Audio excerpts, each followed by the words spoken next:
लातूर इथे जवळच टाकळी गाव आहे आणि इथे धनगर समाजाच्या 18 वर्षाच्या मुलाचा क्रूर हत्या करून मृत्यू झालेला आहे। अतिशय भयानक अशी घटना लातूर जिल्ह्यामध्ये घडलेली आहे। आणि बघा, माऊली सोट ह्या बाळाचं नाव आहे, त्याचे आई वडील माझ्या सोबत आहेत, मी इथं आलेली आहे। त्यांच्याशी चर्चा केल्यानंतर त्या माऊलीचा टाहो बघितल्यानंतर अक्षरशः अंगावर शहारे आले। वाईट वाटते की इतक्या क्रूर पद्धतीनं मुलाच्या तोंडात लघुशंका करून वाईट पद्धतीनं इथल्या 8 आरोपींनी त्यांना मारलेले असं प्रथमतः माझ्या निदर्शनास आलेलं आहे। त्यातल्या 6 आरोपींना अटक झालेली आहे, ते पण 27 ऑक्टोबरला या बाळाला मारण्यात आलेल्या 18 वर्षाच्या मुलाला, माऊलीला।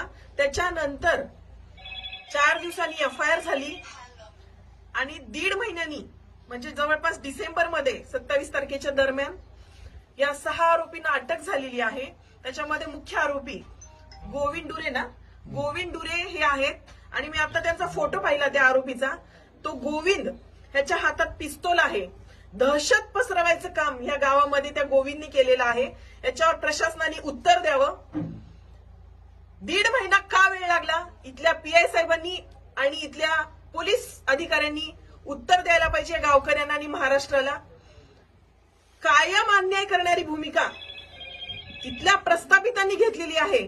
एकही आमदार या लातूर जिल्ह्यातला या माऊलीला भेट द्यायला आलेला नाही आणि असं असताना आरोपी 1.5 महिन्यानंतर अटक झालाय। आणखी 2 आरोपींची नावं ऍड केलेली आहेत आणि ते 2 आरोपी अजूनही सापडले नाहीत असं पोलीस सांगतात। पीआय देडे सांगतात अजून 2 आरोपी सापडलेले नाहीत। इतका विलंब काय लागतो? क्रूर हत्या करून सुद्धा या इतक्या तपासामध्ये दिरंगाई ह्या लातूर जिल्ह्याच्या केसमध्ये झालेली आहे।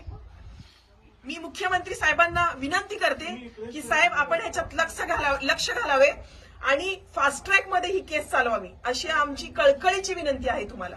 आरोपीला शिक्षा झालीच पाहिजे, त्याला मोक्का लागला पाहिजे, फाशीची शिक्षा झाली पाहिजे, अशी इथं घटना आहे।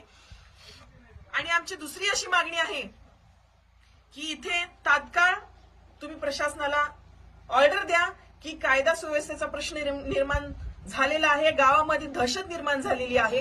ही दहशत, इथं पेट्रोलिंग झालेलं नाही आणि या कुटुंबाची सुरक्षा कोण करणार? आई वडिलांना त्यांनी त्या आरोपीच्या घरच्यांनी दम दिलेला आहे, जीवे मारण्याची धमकी दिलेली आहे, परत मारलेलं सुद्धा आहे आई वडिलांना येऊन। इतकं हाल करून धनगर समाजाच्या मुलाला मारलेला असताना ह्या जातीच्या चष्म्यातून बघणारे आमदार अमित देशमुख